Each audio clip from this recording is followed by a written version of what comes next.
নমস্কার বন্ধুরা, আমি সুমন আর আমার এই ছোট্ট ছাদ বাগানে তোমাদের সবাইকে স্বাগত।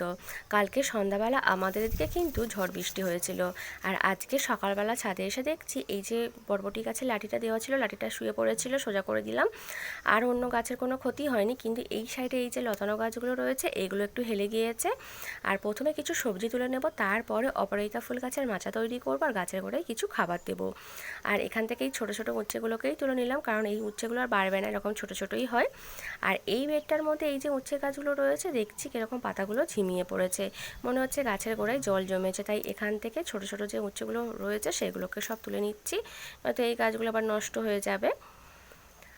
আর এখান থেকে কিছু ঢেঁড়স তুলে নেব, কয়েকটাই হয়েছে দেখতে পাচ্ছি। আর ঢেঁড়স আবার বেশি দিন গাছের মধ্যে রেখে দিলে এইগুলো কিন্তু আবার শক্ত হয়ে যায়, তখন আর খাওয়া যায় না। আর এর বোটাগুলো কিন্তু খুবই শক্ত, হাত দিয়ে তুলতে কিন্তু খুবই অসুবিধা হচ্ছে। কাঁচিটা আনতে ভুলে গিয়েছি, আনা হয়নি।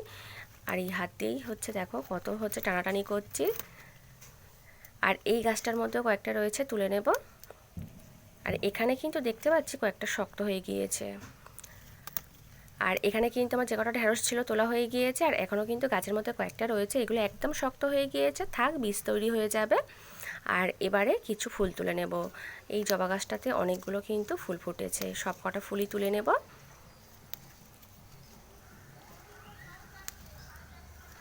সব কটা ফুল দেখো তুলে নিয়েছি। আর এইদিকে এই যে জবা ফুলের গাছগুলো রয়েছে, এই গাছগুলোতে দেখছি প্রত্যেকটা গাছে একটা করে কিন্তু ফুল ফুটেছে। এই দেখো এই গাছটাতেও একটা ফুটেছে, এখান থেকে সব কটা ফুল তুলে নিলাম। আর এই দেখো ড্রাগন ফুলগুলো কত বড় বড় হয়েছে, দুটো ফুল একসঙ্গেই হয়েছিল। আর মনে হচ্ছে এই ফুলগুলো আজকের ফুটবে। এই ফুলগুলো তো রাত্রিবেলা ফোটে, দেখি আজ রাত্রিবেলা ছাদে আসবো, যদি ফুলগুলো ফোটে তাহলে কালকে তোমাদের এই ফুলগুলো দেখাবো। আর ফুলগুলো ফুললে কিন্তু দেখতে দারুণ লাগে। আর এখানে একটা অ্যালামুন্ডা ফুল রয়েছে হলুদ রঙের, এটাকেও তুলে নিলাম। আর এখানে কিন্তু আমার সব ফুল তোলা হয়ে গিয়েছে, কিছু নয়নতারাও তুলে নিয়েছে। আর আজকে জবা ফুল কিন্তু অনেকগুলোই ফুটেছে।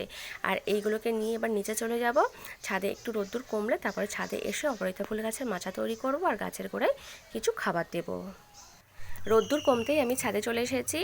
আর এই অপরাজিতা ফুল গাছের গোড়ায় খাবার দেওয়ার আগে এই মাচাটাকে আমি হচ্ছে রেডি করে নেব, তারপরে গাছের গোড়ায় খাবারটাকে দেবো। প্রথমে দেখতে পাচ্ছ এখানে আমি হচ্ছে লাঠি পুঁতছি, এখানে আমি কিন্তু কয়েকটা লাঠি হচ্ছে পুঁতে নেব, 3টে লাঠি হচ্ছে পুঁতবো। এদিকে একটা পুঁতে দিলাম, আর একটা পুঁতে দেবো। 3টে লাঠি পুঁতে দিয়েছি। আর এখানে একটা দড়ি নিয়েছি, এই দড়িটা আমি কিন্তু এই লাঠিগুলোর সঙ্গে হচ্ছে বাঁধবো রাউন্ড করে। এই নিচের দিকে একটা হচ্ছে রাউন্ড করে বাঁধবো, তাহলে যেহেতু এই যে গাছটা ছোট, এই যে লাঠিগুলোর মধ্যিখানে ফাঁকাগুলো রয়েছে, ঝড় আসে হলে গাছটা তাহলে হেলে পড়বে না। তাই এই দড়িটা রাউন্ড করে একটু বেঁধে দিচ্ছি।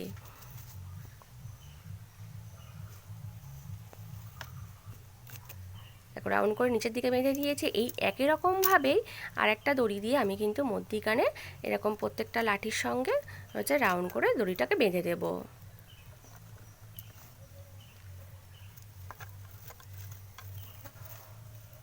আর এই লতানো গাছের কিন্তু একটু মাচা তৈরি করে দিলে গাছগুলো খুব ভালো হয়, সেটা সবজি গাছ হোক বা ফুল গাছ হোক। আর আমি কিন্তু এই মাচাটা হচ্ছে একটু ছোট করেই বানাবো, যেহেতু এটা কোনো সবজির গাছ নয়, সবজি গাছ হলে তবু সবজি হবে, অনেকটা ভার হয়, এটা যেহেতু ফুলের গাছ তাই একটু ছোট করেই বানাবো। আর জায়গাটাও যেহেতু অনেকটাই ছোটই রয়েছে। আর দেখো মধ্যিখানেও দড়ি বেঁধে দিয়েছি।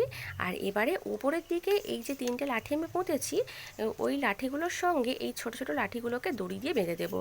আর আমি কিন্তু মাচাটা একদম হচ্ছে ছোট করেই বানাবো, তিকোনা করে, ত্রিভুজের মতো। আর এই অপরাজিতা ফুলের গাছ কিন্তু অনেক রকমের হয়, হচ্ছে নীল হয়, সাদা হয়, বেগুনি হয়। আর আমার কাছে কিন্তু হচ্ছে 3 রকমের রয়েছে। এইটা হচ্ছে ডবল প্যাটার্নের নীল রঙের। আর ওই সাইডে আমার ছাদে রয়েছে আরেকটা সাদা রঙের সিঙ্গেল প্যাটার্নের। আর নিচে আরেকটা গাছ রয়েছে বড়, তোমাদের তো দেখিয়েছিলাম, সেটা কিন্তু সাদা রঙের ডবল প্যাটার্নের। আর এর ফুলগুলো কিন্তু দেখতেও দারুণ লাগে, এই ডবল প্যাটার্নগুলোই হচ্ছে বেশি দেখতে ভালো লাগে। আর এখানে কিন্তু মাচাটা মোটামুটি হয়ে গিয়েছে, একদম কিন্তু রেডি মাচাটা। দেখো আমি কিন্তু কাছ থেকে দেখাচ্ছি, 3টে লাঠি পুঁতেছি আর নিচের দিকে রাউন্ড করে দড়ি বেঁধে দিয়েছি প্রত্যেকটা লাঠির সঙ্গে। আর এই একই রকমভাবে আবার মধ্যিখানেও দেখো দড়ি বেঁধে দিয়েছি। আর এই ওপরের দিকে ছোট ছোট লাঠিগুলো দেখো, লাঠিগুলোর সঙ্গে বেঁধে দিয়েছি ত্রিভুজের মতো তিকোনা করে, একদম ছোট করেই বানিয়েছি। আর যেহেতু ফুলের গাছ অসুবিধা হবে না। আর এবারে এই যে ডালগুলো রয়েছে এই ডালগুলোকে এই লাঠির সঙ্গে জড়িয়ে দিলেই কিন্তু হয়ে যাবে। আর এবারে এই গাছের গোড়ায় আমি কিন্তু কিছু খাবার দিয়ে দেবো। আর গাছের গোড়ায় খাবার দেওয়ার আগে যদি গাছের গোড়ায় কোনো আগাছা থাকে সেইগুলোকে তুলে পরিষ্কার করে ফেলতে হবে।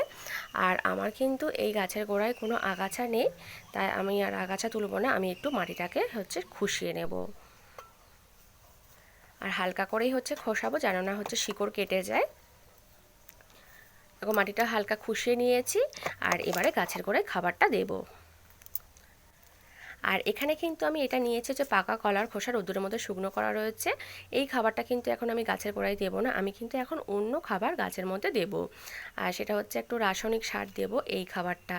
এখানে এটা আমি নিয়েছি 1 বছরের পুরনো গোবর সার। আর এই সাদা মতো দেখছো এটা 10-26-26 সার, এটা রাসায়নিক সার, এনপিকে সার। আর এখানে আমি এই সারটা আমি কিন্তু হাফ চামচের মতো নিয়েছি, যেহেতু এখানে আমার একটাই গাছ রয়েছে। আর খাবারটাকে দেখো ভালো করে একসঙ্গে মিশিয়ে নিচ্ছি।